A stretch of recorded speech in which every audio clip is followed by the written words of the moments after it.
사도 바울은 신앙의 기초적인 것에 대해서 말씀을 하시면서 고린도 교회 문제를 해결하시려고 하셨던 걸 볼 수가 있어요. 고린도 교회 성도들이 이 초대교회 문제가 파당이 지어졌던 걸 볼 수가 있습니다. 그래서 바울파, 아볼로파, 게바파, 그리스도파, 나는 파가 없습니다. 그러면서 서로 자신들의 은사를 더 자랑하고 내가 더 많은 하나님의 지식을 갖고 있습니다 하면서 자랑하고 서로 이분을 더 훌륭한 분이다 얘기하고 자꾸 그러다 보니까 교회가 이제 크게 이 갈등의 문제가 생기고 있는 걸 볼 수가 있고, 그 갈등이 심하다 보니까 교회 안에 신앙의 기본적인 하나님의 바른 뜻을 잊어버리고 죄 짓는 일들이 자꾸 많이 생겨나는 걸 볼 수가 있어요. 그래서 죄를 또 다스리지도 못하고 그런 형국이 되고 말았습니다. 그러니까 교회가 교회로서의 역할을 감당하는 것보다는 이게 오히려 말이 많고 싸움만 많아지는 그런 현상을 볼 수가 있단 말이죠. 우리가 영적인 본질을 자꾸 믿음 안에서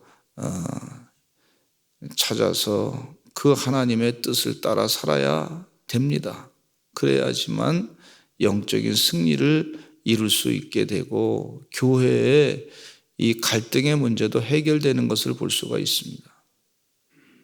내 삶에 그 혼란했던 것도 하나님 은혜 가운데 본질을 자꾸 찾다 보면 성령 충만함으로 하나님의 말씀대로 본질을, 내 신앙의 기초가 무엇이고 나의 본질이 무엇이고 나의 삶의 목적이 무엇이고 이 본질을 자꾸 찾다 보면 다른 것들은 자꾸 제거해 버리고 그것으로 인해서 하나님께서 원하시는 풍성한 삶으로 열매를 더 맺게 되는 것을 볼 수가 있습니다.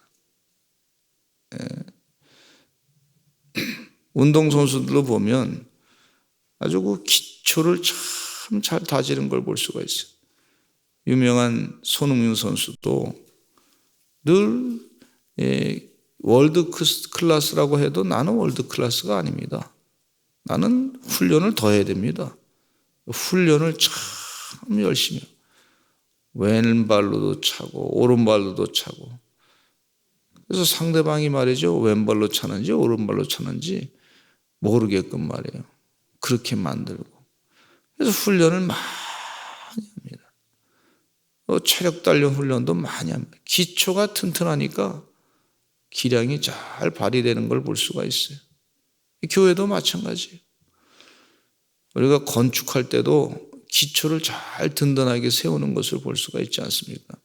이 기초에서부터 흔들어지면요 이 큰 건물도 다시 지어야 된다든지, 기초가 튼튼하지 않으면 아무리 새롭게 갖다가 인테리어 한다 할지라도 자꾸 문제가 생기는 걸 볼 수가 있어요.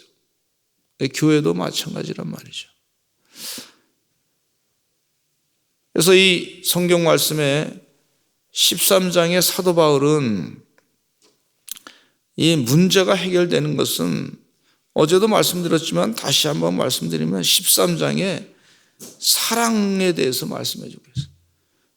우리가 사랑이 없으면 은사 많이 받았는데 대단한 지식을 갖고 있는 것 같지만 그 울리는 꽹과리처럼 될 것이다. 사랑이 없으면 아무 소용이 없습니다. 진실로 고린도 교회 성도들이 지금 사랑을 가지고 하고 있습니까? 예수님의 사랑, 하나님의 사랑, 그 사랑 가지고 일하고 있습니까? 아니면 자신의 욕심을 가지고 일하고 있습니까? 아니면 자기 파당의 그 이득을 위해서 일하고 있습니까? 이렇게 질문을 던지는 거예요. 사랑으로 지금 하고 있습니까? 우리가 사랑으로 주의 일을 하고 있습니까? 그런 질문을 던지고 있어요.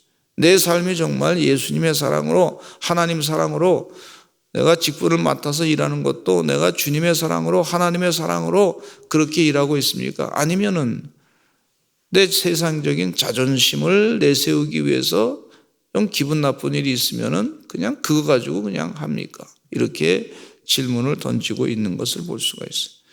믿음, 소망, 사랑 이 중에 제일은 사랑이라 그렇게 말씀해 주고 계시는데 기독교 신앙의 본질은요 그리스도의 사랑이에요. 그리스도의 사랑. 사랑이 핵심입니다. 사랑하는 자들아 너희가 서로 사랑하라 그렇게 말씀하죠. 이 사랑은 예수 그리스도로부터 시작된 그 사랑, 하나님의 사랑, 하나님은 사랑이시다. 그 사랑에 대해서 13장 말씀에 다시 언급해 주고 계시는 것을 볼 수가 있고 또 14장 말씀에서는 이 고린도 교회 성도들이 지금 덕을 세우기 위해서 애쓰고 있습니까? 하나님이 주신 은사에 대해서 그 은사를 가지고 건물을 건축할 때 보면은 모든 재료를 다 쓰잖아요. 그래서 든든하게 건물을 잘 세우려고 하는 것처럼 교회를 든든하게 세우는 데 사용하고 있습니까? 교회를 유익하게 하는 데 사용하고 있습니까? 생명의 복음을 전하는 교회가 예수 그리스도의 몸인데 교회의 지도 머리는 예수 그리스도이신데 그 예수님을 영광스럽게 하고 있습니까? 아니면은 어느 파당을 자꾸 이렇게 또 드러내려고 자랑하고 있습니까? 이런 질문을 하시는 거예요. 그러면서 예수님이 영광받아야 되겠습니다. 사도 바울은 또 뭐라 그러냐면 나는 그리스도와 함께 죽고 그리스도와 함께 살았습니다. 그리스도 없으면 나는 아무 의미 없습니다. 이렇게 설명하고 계시는 걸 볼 수가 있어요. 예수님이 내 삶의 근거입니다. 나는 죽고 그리스도가 살아나야 됩니다. 교회에 유익되는 일을 하시기 바랍니다. 그렇게 공고하시는 것을 볼 수가 있어요. 사도 바울이 빌립보 교회 감옥에 빌립보 교회 편지를 썼는데 감옥에서 편지를 썼는데 거기서 하시는 말씀이 뭐라고 하셨냐면요. 다른 사람들이 그냥 이 사도 바울이 감옥에 갇혔으니까 우리가 빨리 전도해가지고 우리 팔을 좀 많이 크게 만들자. 그래서 사도 바울이 감옥에서 나왔을 때 우리가 더 교회 안에서 큰 힘을 발휘하자. 이래서 전도하는 사람도 있어요. 투기와 분쟁으로 전도한다 그랬어요. 그때 사도 바울이 그 얘기 들으면서 뭐라 그러냐면 투기와 분쟁으로 전도할지라도 오직 전파되는 이는 그리스도니 나는 기쁘다 이렇게 얘기하고 있어요. 교회 유익을 세우기 위해서 내가 죽고 오직 그리스도가 영광스럽게 되는 것이 최고다. 그렇게 얘기해 버렸어요. 건덕, 덕을 세우는 일에 힘썼던 사도 바울의 아름다운 모습을 볼 수가 있습니다. 기도하실 때 하나님 나라와 그의 의를 먼저 구하고 기도하시는 주의 종들이 다 되시기를 간절히 축원합니다. 예수님의 이름이 영광받아야 될 줄로 믿습니다. 주의 이름이 온전히 영광받게 될 줄로 믿습니다. 또 오늘 이 부활의 말씀 가운데서 이 고린도 교회 성도들이 자꾸 파당을 세우는 것을 보니까 인생의 목표가 이 세상에 잘난 것으로 이 세상에 다른 사람보다 좀 더 많이 얻은 것으로 그것으로서 인생의 목표를 세우는 것 같은 그런 모습이란 말이죠. 근데 믿음이 없으니까 말이죠. 부활에 대한 신앙이 약하니까 그렇게 된 거예요. 영원한 부활체 모습으로 살아가는 그런 분명한 우리 삶의 모습이 있는데 이들 가운데 이런 얘기를 하는 사람이 있다는 걸 들은 거예요. 12절 말씀에 보니까 그리스도께서 죽은 자 가운데서 다시 살아나셨다 전파되었거늘 너희 중에서 어떤 사람들은 어찌하여 죽은 자 가운데서 부활이 없다 하느냐? 아니 교회 성도들이 말이죠. 부활 신앙 없이 지금 교회를 다니는 것을 그런 얘기 들으니까 깜짝 사두개파 사람들처럼 그렇게 행하는 거예요. 이 참 안타까운 얘기죠. 그래서 부활이 없다고 그렇게 얘기하느냐? 깜짝 놀라면서 사도 바울이 얘기하는 거예요. 우리 13절 말씀 또 14절 말씀을 읽어보겠습니다. 시작. 만일 죽은 자의 부활이 없으면 그리스도도 다시 살아나지 못하셨으리라. 그리스도께서 만일 다시 살아나지 못하셨으면 우리가 전파하는 것도 헛것이요 또 너희 믿음도 헛것이며, 그렇게 사도 바울이 가르쳐주고 계신 것을 볼 수가 있어요. 이 당파가 생기니까 부활의 신앙의 본질은 자꾸 빼버리고, 우리 믿음의 본질은 우리 삶이 이 세상의 삶이 전부 다가 아니고 영원한 삶이 있습니다. 주님께서 부활의 첫 열매가 되셔가지고 그 부활체의 모습으로 제자들에게 나타나셔가지고 다 보이지 않았습니까? 40일 동안 예수님께서 부활하신 다음에 계시다가 승천하셨는데 그 부활 신앙을 지금 잊어버리고 세상에 당파 싸움을 해가지고 서로 자기가 잘났다고 자랑하는데, 그렇게 해봐야 그거 몇 년 가지도 못하는 거 가지고 그렇게 목숨 걸고 왜 그렇게 뒤집어 싸웁니까? 우리에게는 영원한 삶이 있습니다. 부활체의 모습으로 영원히 세상을 다스리는 것이 있습니다. 예수님께서 그 십자가 못 박혀 돌아가셨다가 하나님의 은혜와 능력으로 다시 부활하셨는데, 이 죽음의 권세를 이기시고 부활하신 그 신앙을 가지셔야 됩니다. 그 영원한 부활의 신앙으로 지금 현재를 바라보고 살아야지, 지금 이 조그마한 미약한 거 가지고 세상의 욕심을 가지고 그냥 그 하나님이 주신 이 축복의 부활의 그 삶을 다 왜 포기하려고 합니까? 내일을, 영원한 내일을 왜 포기하고자 합니까? 그렇게 말씀하는 내용이죠. 주의 은혜 가운데 우리의 믿음을 확실하게 말씀 안에서 세우시는 하나님의 종들이 되시기를 간절히 축원합니다. 진짜 사는 것은요, 영원히 사는 게 진짜 사는 거란 말이에요. 우리 육신의 삶은요, 물론 우리가 육신의 삶으로 예수 믿으면 영생의 삶을 사는 것인데 육신으로 영원한 것이 아니라, 그 예수님께서 사람들이 죽었다고 하는 것에 대해서 이렇게 표현하지 않느냐요. 죽은 것이 아니라 잔다, 이렇게 말씀해 주고 계시는 것을 볼 수가 있어요. 영생의 삶이 진짜 삶이다. 예수님이 그걸 우리에게 가르쳐 주신 것을 볼 수가 있어요. 요한복음 3장 16절에 예수님이 하신 말씀이에요.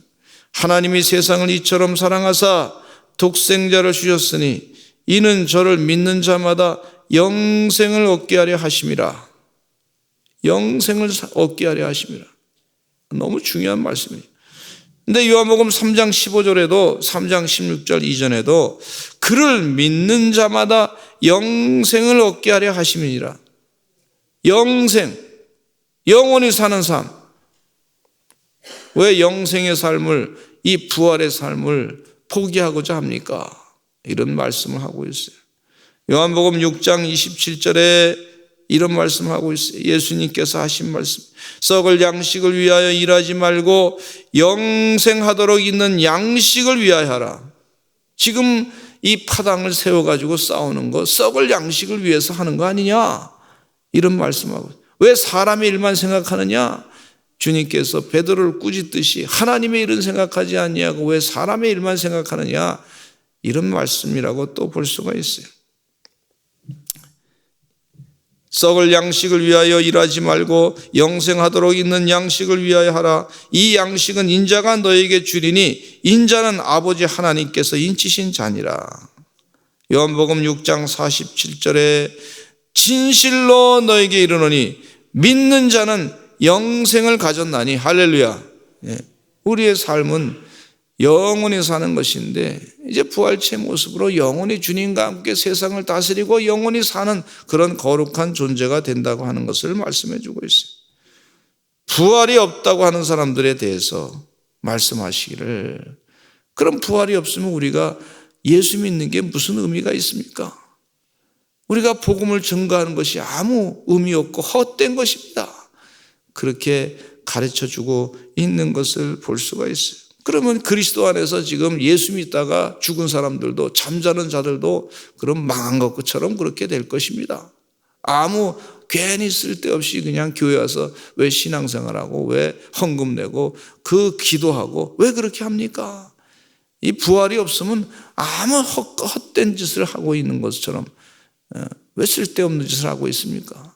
헛된 것입니다. 부활이 분명히 있습니다. 이렇게 말씀해 주고 있어요. 할렐루야. 19절 말씀에 같이 읽어보겠습니다. 시작. 만일 그리스도 안에서 우리가 바라는 것이 다만 이 세상의 삶뿐이면 모든 사랑 가운데 우리가 더욱 불쌍한 자이리라. 우리가 바라는 것이 지금 세상에 파당을 지어가지고 자신들의 은사를 자랑하고 지식을 자랑하고 우리 파당이 더 대단합니다 하면서 그냥 그거 자랑. 이 세상의 삶이 우리 삶이 전부라고 생각하면 모든 사람 가운데 우리가 더욱 불쌍한 자가 될 것입니다. 그렇게 사도 바울이 말씀하고 계신 것을 볼 수가 있어요.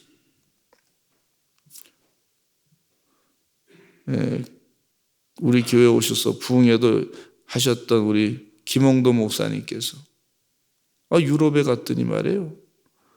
김홍도 목사님은 지옥 설교를 많이 하시고 천국에 대한 설교를 지옥과 비교해서 말씀하셨단 말이에요. 그런데 유럽에 가서 부흥회를 하고자 하는데 유럽에서는 목사님들이 부탁하기를 천국의 지옥 설교를 하지 마세요. 왜 그 지옥 설교를 하지 말라 그랬더니 사람들이 그 지옥에 대한 설교를 들으면 불안해하기 때문에 유럽에서는 법적으로 못하게 만들었습니다. 이랬다는 거예요. 유럽에서는 그렇게 못하게 합니다. 그러니까 오히려 그냥 김홍도 목사님은 거기서 유럽에서 오래 살 것도 아니고 그러니까 오히려 지옥 설교를 더 하셨다는 거예요. 예수 안 믿으면 지옥 갑니다. 영생이 없습니다. 하나님의 심판을 받습니다. 그 지옥에 대해서 설교를 쭉 하시고 지옥 설교를 해야 천국의 그 좋은 것이 확실히 드러난단 말이죠. 예수님께서 이 땅에 오신 것은 이 땅의 사람들이 지옥 가는 것을 막기 위해서 영원한 천국의 삶을 살게 하기 위해서 그렇게 오신 거 아닙니까? 그러니까 이 본질을 닫고 그냥 인본주의 사상에 했던 사람들이 정치적으로 말이에요. 유럽의 이 좌파 사상을 갖고 있는 사람들이 말이죠. 인본주의 사상을 갖고 있는 사람들이 이 공산주의 영향을 받은 사람들이 사람의 힘으로 다 할 수 있다고 하는 그런 생각을 가지고 있던 사람들이 말이죠. 이 본질을 기독교 신앙의 본질을 다 그냥 뺏어버리려고 하는 흩어버리려고 하는 그러니까 교회가 다 망가지고 말았어요. 영적으로 다 나약한 존재가 됐어요. 이 세상의 삶이 전부 다로 말이죠. 그렇게 이 세상을 그렇게 만들어 놨어요. 그러니까 19절 말씀처럼 그대로입니다. 우리가 바라는 것이 다만 이 세상의 삶뿐이면 사람들이 말이죠. 영생의 소망이 없고 부활의 소망이 없고 예수님이 이 땅에 오셔서 전한 복음이 영생의 삶이 있습니다. 부활체의 모습으로 영원히 세상을 앞으로 다스리게 될 겁니다. 그 말씀에 대해서 가르쳐주기 위해서 그 진리를 가르쳐주기 위해 이 땅에 오셨는데 이 악령의 세력에 사로잡힌 그런 사람들이 말이죠. 그것에 대해서 설교하지 못하게끔 하니까 얼마나 기가 막힌 일입니까? 그러니까 교회가 말이죠. 다 맥을 잇고 그냥 도덕적으로 잘 사세요. 윤리적으로 잘 사세요. 다른 사람에게 그냥 잘 이렇게 관대하게 이렇게 대하기만 하세요.